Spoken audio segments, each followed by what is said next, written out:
Flat develop చేసి ఇస్తామని 3 సంవత్సరాలు సిఆర్ఏ చట్టంలో పెట్టారు. 2 ప్రభుత్వాలు మారిపోయినా 3వ ప్రభుత్వం అధికారంలో ఉంది.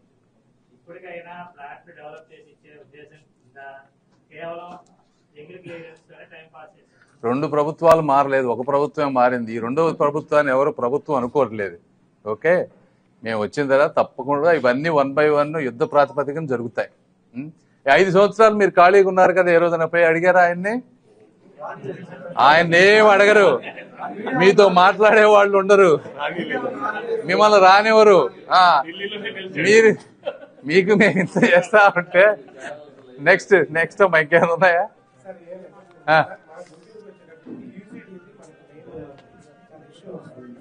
యూజీడీ చాలా ఇబ్బంది ఉంది. ఇది 900 కోట్ల రూపాయల ప్రాజెక్ట్. ఆ రోజున 500 సెంట్రల్, 400 స్టేట్ మ్యాచింగ్, 500 వాళ్ళు 500 రిలీజ్ చేశారు. 300 కోట్ల రూపాయలు మనుషులు లేని దగ్గర పైపులు వేశారు. మిగిలిన 150 కోట్లు డైవర్ట్ చేశారు.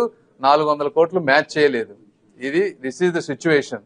నారాయణ గారితో కూడా నిన్న మాట్లాడాం. యాజ్ సూన్ యాజ్ డబ్బులు వచ్చిన వెంటనే ఇది ఎలా చేయాలి, ఎలా మ్యాచ్ చేయాలి అనే ఆలోచనతోనే ఉన్నాం. 5 ఏళ్ళు ఈ అయిపోయే లోపు అయితే ఇటు పరిస్థితుల్లో చేస్తాం. 1 year లో చేస్తామా, 2 years లో చేస్తాం అనేది ఫైనాన్షియల్ రిసోర్సెస్ ఎలకేషన్ బట్టి చేస్తాం.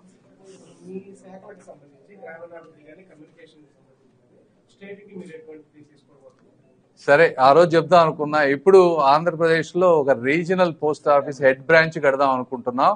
50 కోట్ల రూపాయలతోటి అమరావతిలో కట్టబోతా ఉన్నాం. ఒక 2 నెలల్లో శంకుస్థాపన చేస్తా. 80,000 square feet బిల్డింగ్. ఫస్ట్ మా పోస్టల్ డిపార్ట్మెంట్ కమ్యూనికేషన్, అదే విధంగా వాళ్ళకి సంబంధించిన క్వార్టర్స్ అవన్నీ కూడా అమరావతిలో కన్స్ట్రక్ట్ అవుతాయి.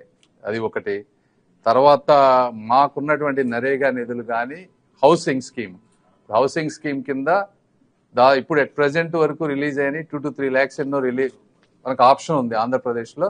దాని 10 లక్షల ఇళ్లు వచ్చే విధంగా ఎలా చేయాలనేది కూడా చూస్తా ఉన్నాం. రోడ్లు, ప్రతి దాంట్లో కూడా సాధ్యమైనంత వరకు ఆంధ్ర రాష్ట్రానికి ఎక్స్ట్రా ఏ విధంగా తీసుకురావాలనే పనిలోనే ఉంటాం. రాష్ట్రానికి సంబంధించి సార్ ఆల్రెడీ పాస్పోర్ట్ దగ్గర నుంచి కూడా ఎగ్జిస్టింగ్ ఏదైతే స్టాఫ్ ఉందో దాన్ని సమర్థవంతంగా వాడుకుంటుంది postal department. So what is your plan of action? ఇంకేమైనా యాడ్-ఆన్స్ ఏమైనా ప్లాన్ చేశారా? డెఫినెట్. అంటే ఇందులో 2-3 ఉన్నాయి. మీరు చెప్పింది ఒకటి, పోస్టల్ డిపార్ట్మెంట్ చాలా లాసెస్ లో ఉంది. ఎంప్లాయీస్ ఏమో ఒక 10-20 యాక్టివిటీస్ చేస్తా ఉన్నారు. ఇవి చాలా వాటిలో సోషల్ సర్వీస్ బేసిస్ మీద గవర్నమెంట్ మ్యాండేటెడ్, కొన్ని ఇన్కమ్ జనరేట్ అయ్యేవి, కొన్ని అవుట్ సైడ్ ప్రైవేట్ పార్టీకి సంబంధించి. ఇవన్నిటిని ప్రయారిటైజ్ చేసుకుని అసలు వీళ్ళు ఏం చేయాలి, ఏది చేస్తే మనకి ఈల్డ్ వస్తుంది, ఇవన్నీ రివ్యూస్ జరుగుతూ ఉన్నాయి. త్వరలో దాన్ని ప్రయారిటైజ్ చేసి అడిషనల్ సర్వీసెస్ అవసరమైతే కొన్ని యాడ్ చేస్తాం, కొన్ని డిలీట్ కూడా చేస్తాం. సార్, కేంద్ర మంత్రి మీడియా వాళ్ళకి